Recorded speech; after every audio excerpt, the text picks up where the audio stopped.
Hey YouTube, my name's Alex. This is my car. A few weeks ago I put out a little video of some footage that I found on an old thumb drive in a drawer of the car when we first got it done, my wife taking it for a test thrash, that kind of thing. I recorded it on an old BlackBerry. Hell, even that road is gone now. But I realized that was some old video, 13 years. How does the car hold up over time is kind of relevant to the products that you use. And I got to thinking, the bottom of the car still looks really good after 10,000 miles, 15,000 miles, and 13 years of abuse.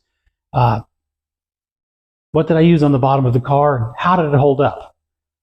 The reason it popped into my head is as I'm looking around, Barrett-Jackson was going on, Mecum going on in Florida. And I thought, the Barrett-Jackson auctions, they'll show the car rolling over a camera. And I always liked that. That's one thing I've always liked about Barrett-Jackson over the Mecum. I go to a Mecum auction here in Indianapolis. I like to go up there occasionally and just check out what's going on and see the cars, firsthand. And I can tell you, the difference between two cars that look the same on television is often what the car looks like underneath. And if you're not there to look underneath the car and see what you're actually buying, well, you can see why two cars that look similar don't bring the same money. Barrett-Jackson, on the other hand, they have the chassis cam and whatnot, and it's really neat to look at. Those cars, you really have a high expectation that the bottom of the car should be as new. That kind of money, you would think so. Survivor cars notwithstanding, if it's a restored car or a rebuilt car or a fresh built hot rod, you really want the bottom of the car to look as nice as the top. But how long does that stuff live? What kind of expectation do you have if you put together a car and coat the bottom of it with something? What should it look like in 10 years? Is it something that's going to require a lot of maintenance and upkeep? You're going to have to redo things. You're going to have to get a sandblaster out or a putty knife and scrape things off and redo them. Well, that was something that I wanted to know when I was doing this car 13 years ago. It was 2011. I was trying to dig around on the internet. You had a few Mustang forums, and a lot of people knew a lot about bodywork. But when it came to what do you paint the bottom of your car with? What do you put on the frame rails? What's resistant to oil and gasoline and rock chips and everything else you're going to run over? Well, there wasn't a whole lot of information out there. A lot of guys, garage builders like myself, who really just kind of fumble through, they were recommending things like POR 15. And I did some reading on that, and paint over rust was the theme. And I thought, well, I don't have any rust. I'm going to make sure the rust is gone. New sheet metal, whatever I had to do before I do anything.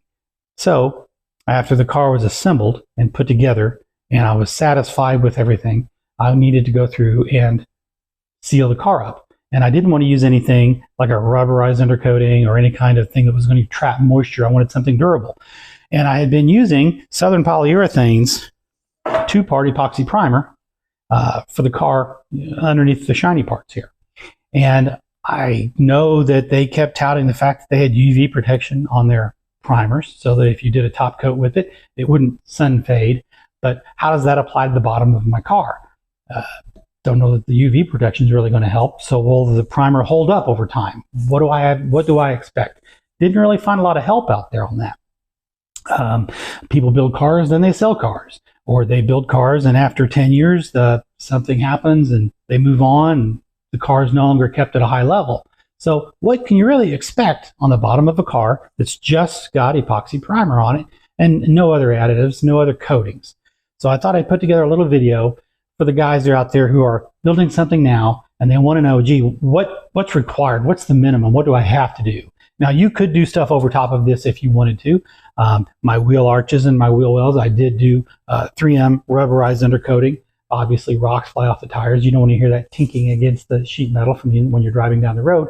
So, use that liberally where it's supposed to go. But the bottom of the car, I didn't want to put anything. I just figured this is going to have to do. And I'm glad I did. It's held up really well. I painted the leaf springs, the rear differential, the drive shaft, pretty much everything that's a color is going to be this material here.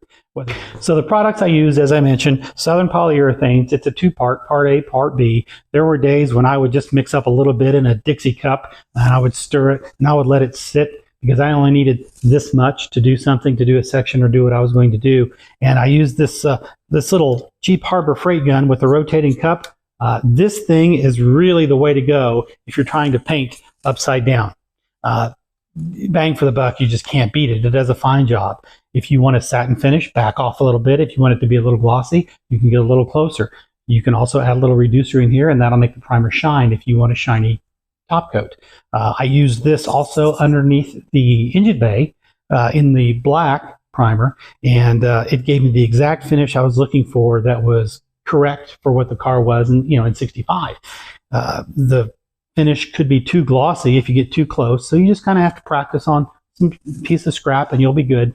If you don't have any kind of air supply and you're trying to get something sealed up and it's underneath the car and you're just wanting it to be safe and done right, but you're not going for the particular finish, you can roll and brush the stuff on. As a matter of fact, if you let this stuff sit in the bucket that you've mixed it in for an hour, 2 hours, couple 4 hours even, stir it up and apply it with a brush, it will smooth out. If you apply it with a brush, it will flow itself out and look pretty darn good. Might be a little glossy for your taste, but it will work. If you're doing a boat trailer or a go-kart frame, something that's really detailed, but you don't need a fancy finish, you can brush it on or just go with this. It fades around into the red epoxy. As I move down, you can see that the leaf spring pack, as well as the differential housing, those are also coated in epoxy primer. So the transition between the gas tank and the trunk drop-offs. And the gas tank, I should point out, I just used the clear coat. I sanded it down with the DA and hit it with the clear coat 13 years ago. So it was a used gas tank. It came with a car.